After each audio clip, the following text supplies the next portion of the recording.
Bonjour à tous et bienvenue sur Ginvest, le canal d'investissement où l'on vise l'enrichissement. Et aujourd'hui on se retrouve pour une nouvelle vidéo.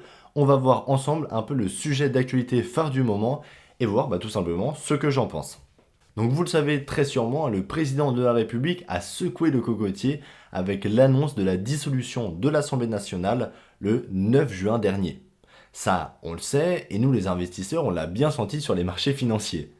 Et je vous dirai à la fin de la vidéo qu'est-ce que je pense de la situation qui, selon moi, est plutôt délicate, ça on peut le dire, mais qui peut rapporter gros par la suite si on fait pas n'importe quoi aujourd'hui. Alors ne partez pas, restez jusqu'à la fin et on va voir ça tout de suite, enfin juste après. Mais tout d'abord, voyons un peu quelques points ensemble avant de commencer.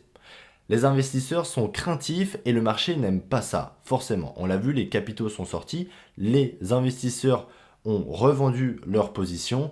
Il y a eu pas mal de mouvements sur les marchés financiers ces dernières semaines, enfin plutôt ces derniers jours. Les investisseurs craignent que les troubles politiques en France puissent représenter un signe noir. Mais Jean, c'est quoi un signe noir? Eh bien tout simplement, le terme signe noir désigne un événement imprévisible avec des conséquences majeures. C'était Nassim Taleb qui avait popularisé ce thème en 2001 dans son livre éponyme. D'ailleurs, je vous recommande à tous de le lire. Bon, il est pas mal épais, mais très intéressant. Alors, qu'est-ce qui s'est passé sur le marché financier? Eh bien, il y a eu une chute du CAC 40, plutôt un bon retraçage, une belle correction si on peut dire. La semaine dernière, le CAC 40 a chuté de 6,3% en 5 jours et a effacé tous ses gains depuis le début de l'année. Pour remonter à une telle baisse hebdomadaire, il faut remonter il y a plusieurs années. La semaine du 28 février 2022, après l'invasion russe de l'Ukraine, notre indice avait perdu 10,2%. Mais c'est pas tout. Il y a aussi la semaine du 26 octobre 2020, après l'annonce du second confinement lié au Covid-19, et le CAC avait rendu 6,4%. Alors vous voyez, là aussi on est dans une baisse de plus de 6% en 5 jours. Après l'annonce de la dissolution de l'Assemblée nationale, on peut considérer ça comme un événement majeur. Comme on l'a dit, de toute façon, toutes les actions sont touchées, mais certains secteurs sont particulièrement impactés. On peut noter quelques-uns. Principalement, la banque, moins 12% sur la semaine dernière en France, notamment Société Générale. Bon, je vous l'avoue, elle n'est pas connue pour ses glorieux chiffres en finance, mais en un jour, elle a réussi à perdre 7,46%. BNP Paribas, son grand rival, a perdu 4,76% la même journée.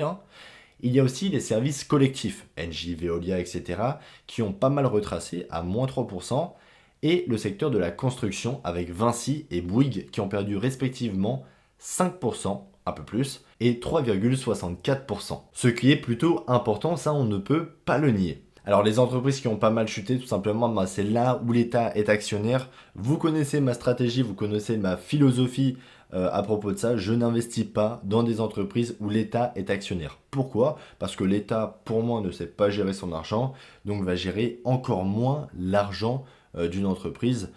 C'est un des meilleurs cas, c'est Orange. Orange, c'est une entreprise, euh, c'est une catastrophe et elle est gérée en grande partie par l'État. En tout cas, l'État a son mot à dire et a fait complètement n'importe quoi avec cette entreprise. C'est pour ça que moi, je n'investis pas là où l'État est actionnaire. Si vous voulez plus d'informations, je pense que j'en ferai une vidéo de toute façon à part entière, mais vous pouvez d'ores et déjà aller lire les analyses et les notes de l'Institut des libertés, donc là le fameux Charles Gave qui est le fondateur de Mémoire. C'est très très intéressant. Je me suis inspiré de sa philosophie qui a la même que moi, enfin en tout cas moi j'ai la même que lui, c'est plutôt ça la vérité. Alors je fais une petite pause dans l'émission juste pour vous dire que nous animons avec Hugo, mon confrère de la chaîne IQ Invest, le podcast LCR, donc le CAF rentable. Tout simplement, on parle de sujets pendant un peu plus longtemps, généralement ça dure 1 heure. C'est un nouvel épisode chaque lundi à 8 heures pour bien commencer la semaine. C'est disponible sur toutes les plateformes. Le dernier podcast qu'on a fait est sur Apple et son ascension en bourse. Nous vous partageons nos prévisions, nos avis et aussi nous revoyons un peu notre thèse d'investissement. Voilà, je vous laisse une très bonne écoute et faites-vous plaisir, partagez, c'est comme ça que la chaîne grimpera. Reprenons dans la vidéo. Alors niveau sondage et projection électorale. Alors par rapport au sondage OpinionWay, c'est un peu le benchmark de tous les journaux, le RN arriverait en première position, donc le Rassemblement National, à 33%. Ensuite, il y aurait en seconde position le nouveau Front Populaire à 25%, donc la gauche. et la majorité présidentielle, donc le parti de Macron, puisqu'il en reste, à 25%. Concernant les propositions budgétaires des partis et les enjeux économiques. Avant toute chose, c'est important de rappeler que la France a un déficit de 5,5% du PIB et doit trouver pas loin de 25 milliards d'euros d'économies d'ici 2025 pour respecter ses engagements européens, les fameux engagements européens.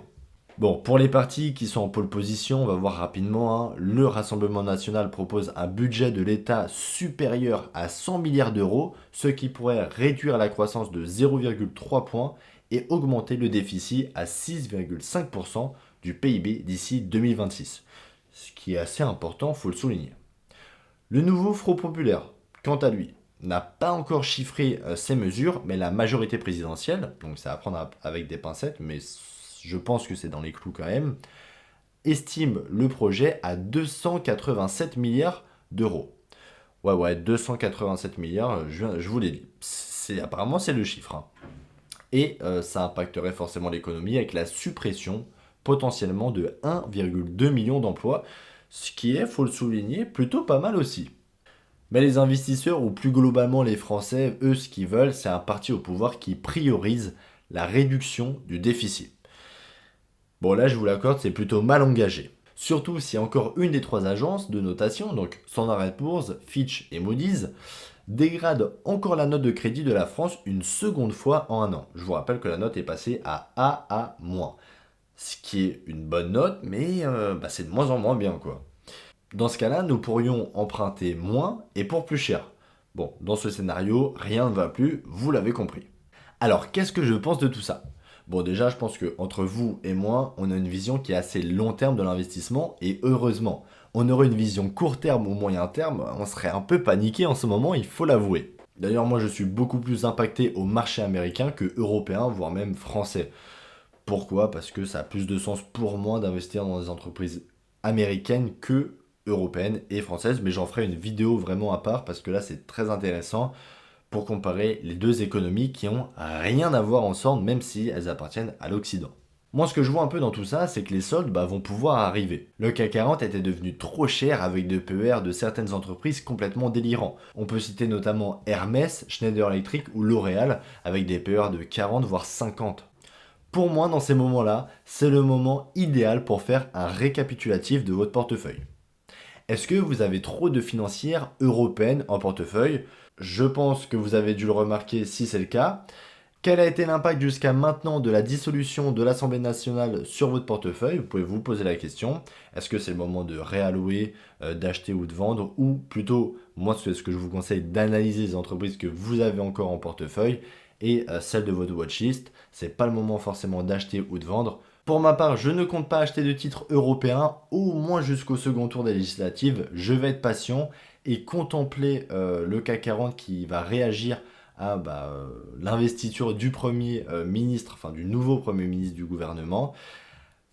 Franchement, pour moi, acheter une entreprise dans ces conditions-là, c'est un peu comme essayer de récupérer un couteau qui est en train de tomber. C'est dangereux, vous pouvez vous faire mal et brûler des ailes, enfin plutôt brûler de l'argent dans notre cas. Parce que le marché peut encore corriger ces prochaines semaines. Et surtout, faites attention, n'oubliez pas qu'une partie de la performance en bourse se fait lors de l'achat de l'action.